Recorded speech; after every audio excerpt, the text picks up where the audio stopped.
នេះហើយវីដេអូនេះខ្ញុំចង់បង្ហាញពីរបៀបប្រើប្រាស់កាលភាគសងប្រាក់នេះដែលខ្ញុំបានបង្កើតឡើងយើងមើលទៅបើខ្ញុំបង្កើតមកវាស្រួលសម្រាប់ខ្ញុំទេដោយសារខ្ញុំអ្នកបង្កើតប៉ុន្តែសម្រាប់អ្នកដែលគាត់បានបង្កើតគាត់បែបជារៀងពិបាកប្រើអញ្ចឹងកុំឲ្យខាតពេកចាំតាមដានអ្វីដែលខ្ញុំបង្ហាញទាំងអស់គ្នាបាទត្រង់នេះគេដាក់ឈ្មោះអ្នកខ្ចីអញ្ចឹងយើងវាឈ្មោះអ្នកខ្ចីចូលមកជាអក្សរខ្មែរប៉ុណ្ណឹងហើយនេះអ្នករួមខ្ចីអញ្ចឹងយើងដាក់រួមខ្ចីមកអាចជាក្តីក៏ជាប្រពន្ធចំនួនទឹកប្រាក់ដែលខ្ចីឧទាហរណ៍1លានរៀល2 4 5 6រយៈពេល30ថ្ងៃត្រូវការប្រាក់ក្នុងមួយថ្ងៃនោះវា 2% អញ្ចឹងថ្ងៃនេះកន្លែងនេះថ្ងៃខែ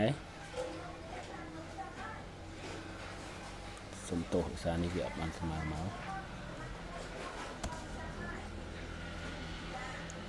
អញ្ចឹងកន្លែងនេះថ្ងៃខែអញ្ចឹងថ្ងៃខែនេះយើងបើកប្រាក់ផងដាក់ថ្ងៃមកឧមាថ្ងៃ30អញ្ចឹងយើងសេខែមុនខែ11យើងផ្លាស់មួយមកអញ្ចឹងហើយ30 18អញ្ចឹងវាចេញហើយអញ្ចឹងចេញថ្ងៃ30ខែ2018ឥឡូវយើងចុះមកក្រោមមកមើលតារាងនេះបើកន្លែងនេះលេខរៀងអញ្ចឹងលេខរៀងនេះពាក្យជននឹងក៏ខ្ចីយើងចំនួន30ថ្ងៃអានេះយើងទាញចេះមកវាអត់មកទេ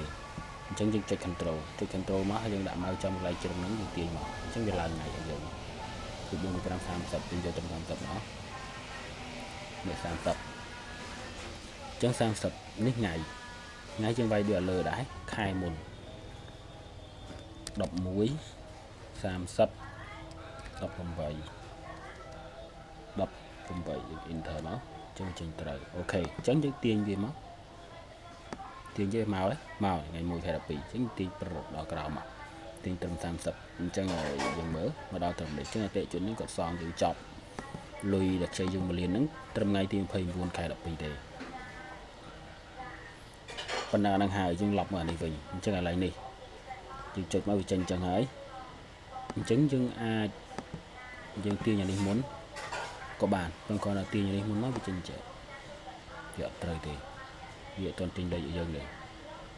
វាចេញអញ្ចឹងវានៅតែអត់ទាន់ត្រូវអញ្ចឹងយើងកុំអាចទាញវាមុនយើងទាញអានេះមុននេះអាប្រាក់ដើមត្រូវបង់យើងទាញប្រាក់ដើមត្រូវបង់មុនអញ្ចឹងពេលយើងទាញប្រាក់ដើមត្រូវបង់មក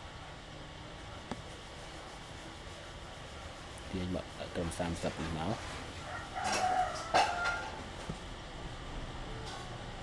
បន្ទាប់មកបានយើងទាញអានេះតាមក្រោយប្រាក់ដើមមួយពាក់នេះយើងទាញមកត្រូវហើយយើងទាញមកប្រាក់ដើមមួយពាក់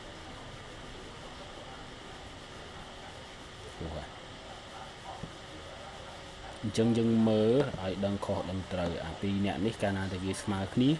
គឺមានន័យថាត្រូវអញ្ចឹងយើងស្គរមកក្រោមអញ្ចឹងអានេះ1លានវាស្មើនឹងអាលុយដែលគាត់ខ្ចីយើង1លានលើនេះគឺត្រូវហើយនៅអាតារាងពីរនេះគឺវាកណនីឲ្យស្រាប់ព្រោះមុនខ្ញុំបានចងទុកអីអញ្ចឹងវាកណនីយើងអត់បាក់ធ្វើអីវាទេយើងធ្វើតែអាពីរនេះមកហើយអានេះគឺវាត្រូវតាមហ្នឹងហើយចុះមើលខាងក្រោមមកអញ្ចឹងការប្រាក់នេះវារហូតអស់ដល់310000ក្នុងមួយខែហ្នឹងហើយលុយនេះដើម1លានអញ្ចឹងរកទាំងអស់ដែលគាត់ត្រូវបង់យើងវា1លាន310000វារៀងច្រើនដែរអញ្ចឹងមកនេះវារូបមន្តមានស្រាប់យើងគ្រាន់តែធ្វើតាមហ្នឹងមកវាចេញមកតាមហ្នឹងស្រាប់ទេដូចជាអស់ហើយអត់ទៅលំបាកគ្រាន់តែថានៅពេលដែលយើង print កុំឲ្យវា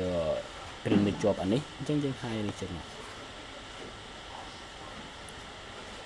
បើយើងហាយវាមកនេះហាយចេះមកហ្នឹងហើយដល់ពេលយើងយកទៅ print ឬមួយយ៉ាងម៉េចយើងកុំឲ្យ save នៅលើហ្នឹងយើងយក save as ចេះមកនេះ save as អញ្ចឹងមានន័យថា save as ហ្នឹងអា file ហ្នឹងគឺនៅកណ្ដាលហើយនេះយើងបានឯកសារថ្មីមួយទៀតសម្រាប់ប្រើបើយើង save ទេយើងនៅជាន់ពីលើហ្នឹងហើយថ្ងៃក្រោយយើងប្រើទៀតវាអាចរឿងបាក់យើងបាទអានេះដូចជាមានតែប៉ុណ្្នឹងទេអត់មានអីច្រើនជាងហ្នឹងទេគ្រាន់តែថាបើសិនជាឆ្ងល់រឿងមួយយ៉ាងនេះអាចឆាតមកសួរទៅតាម Facebook ក៏បានឬក៏អាចទេមកសួរក៏បានដែរបាទសូមអរគុណ